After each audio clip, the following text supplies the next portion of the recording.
السلام عليكم. ايوا اش كيقول المثل؟ كيقول لك صياد النعامه يلقاها. كان هذوك العسكر النائم ديال الكبرانات اللي كاينين في فرنسا،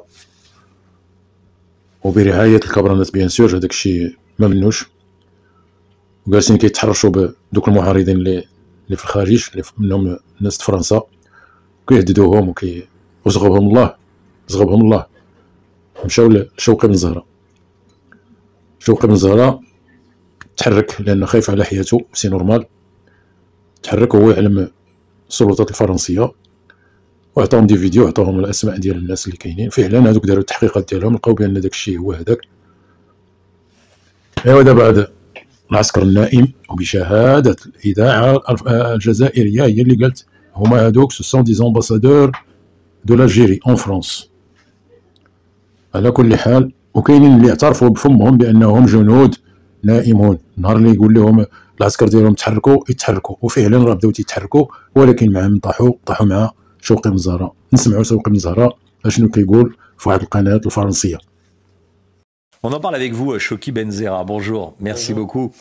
Vous êtes lanceur d'alerte. C'est vous qui avez retrouvé, qui avez mis au jour ces messages de haine sur les réseaux. Qu'est-ce qu'on sait déjà de cet individu Doualem?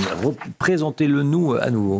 Déjà, je vais commencer par vous dire qu'on est sur un antisémitisme notoire, sur quelqu'un qui a appelé à des meurtres, sur quelqu'un qui a fait l'apologie d'actes de torture, quelqu'un qui depuis son arrivée en France a été condamné à plus de 11 ans de prison et qui propage la haine depuis maintenant 2-3 années. On n'est pas sur un phénomène qui est nouveau, c'est-à-dire là j'ai lancé l'alerte sur cette affaire récemment parce que ces messages de haine se sont intensifiés, mais on est sur des gens, notamment ce Doualem qui est vraiment un cas particulier. Il faut dire que son surnom c'est Ami Bonhomme, c'est Tonton Bonhomme, c'est quelqu'un qui est respecté au sein d'une certaine frange de la diaspora algérienne et aussi d'un certain groupe qui se dit nationaliste et qui opère depuis maintenant 2-3 ans sur le sol français pour propager justement la propagande du régime algérien, ce qui est très dangereux. Et dénigrer la France. Exactement. Où il vit, donc il doit y avoir quelques points positifs.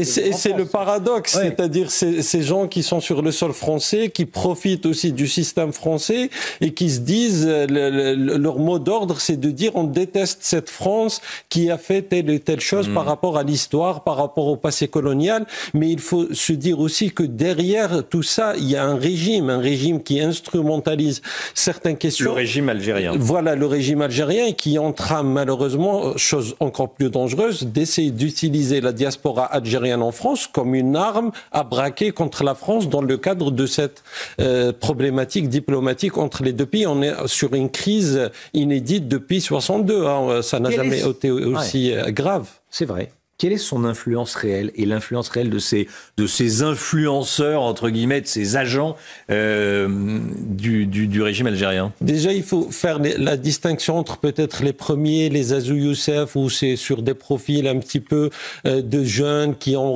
repris un discours ambiant. Mais là, dans le cas de ce Doualem, c'est quelqu'un qui assumait pleinement des liens avec les services de renseignement algériens. Donc il est très il est avéré qu'il est connecté au régime. Ah oui, avéré de ces mots. C'est-à-dire quand le régime avait fait une sorte d'amnistie pour des opposants qui voudraient se repentir, ce Doualem donnait des garanties pour dire si vous rentrez en Algérie, rien ne va vous arriver. Donc c'est quelqu'un qui a assumé pleinement ses liens avec le régime algérien, mais qui a eu des discours très graves, des discours très discriminants, des discours antisémites, des appels à la violence, au meurtre. Il peut se cacher bien sûr maintenant derrière cette histoire qu'il était sous psychotrope, mais on le sait que ça dure depuis des années, c'est pas quelque chose de nouveau. Chokhi Benzera, pourquoi selon vous la France hésite-t-elle tant à tordre le bras du régime algérien? Pourquoi est-ce qu'on continue par exemple à payer des soins médicaux à des Algériens du régime qui viennent se faire soigner en France? Pourquoi est-ce qu'on n'arrive pas à dire stop en clair? Déjà, peut-être je vais vous choquer un petit peu, mais si je braque une arme sur vous, je pense que vous allez être un petit peu inquiet, vous n'allez pas pouvoir réagir. C'est un petit peu, malheureusement, j'ai l'impression... C'est ce que font les Algériens? C'est ce que font les Algériens parce qu'il y a une diaspora qu'ils peuvent utiliser comme arme. C'est ça qui est très dangereux. Ça ne veut pas dire que la France ne peut pas réagir. il faut aussi comprendre qu'aujourd'hui, par exemple, les discours du ministre des Affaires étrangères français, qui sont des discours un petit peu d'appel, d'essayer de trouver des solutions, ils sont utilisés par le régime algérien et ses relais médiatiques pour dire, voilà, regardez la France qui s'agenouille devant l'Algérie grande, et on utilise, mais on attaque de l'autre côté celui qui est un petit peu, qui a un discours un peu plus vraiment virulent, qui est le ministre de l'Intérieur français Bruno Retailleau, qui est très attaqué dans les médias algériens. On le qualifie de raciste, de quelqu'un qui est dans une campagne de haine contre l'Algérie. Il faut s'intéresser aussi au communiqué du ministère des Affaires étrangères algérien, le dernier, qui parlait d'actes discriminants aux aéroports de Paris. Ça n'a pas été analysé parce que ça, c'est justement à destination de la diaspora algérienne pour dire voilà la France qui vous discrimine, voilà la France qui vous hait, comme ça a été dit aussi par le président algérien à la fin de l'année. Dans le discours devant le Parlement, il a dit on vous déteste en France, vous allez revenir un jour ou l'autre dans votre pays. Il sait que personne ne va revenir parce que la situation est catastrophique, mais c'est pour dire à l'adresse de cette diaspora, la France vous déteste et il faut agir contre cette France. Donc on est sur des discours vraiment très dangereux, mais qui viennent d'un régime, encore une fois, et à travers ses agents d'influence et une institution comme la Grande Mosquée de Paris ou d'autres agents d'influence qui agissent vraiment librement sur le sol français. Il faudrait peut-être mettre fin à ça parce que dans les prochaines années, ça risque de devenir très dangereux pour la France au niveau intérieur. Chokhi Benzerra, avec nous ce matin sur le plateau de la matinale. Merci d'être venu nous décrypter ce qui est en train de se passer. Merci à vous.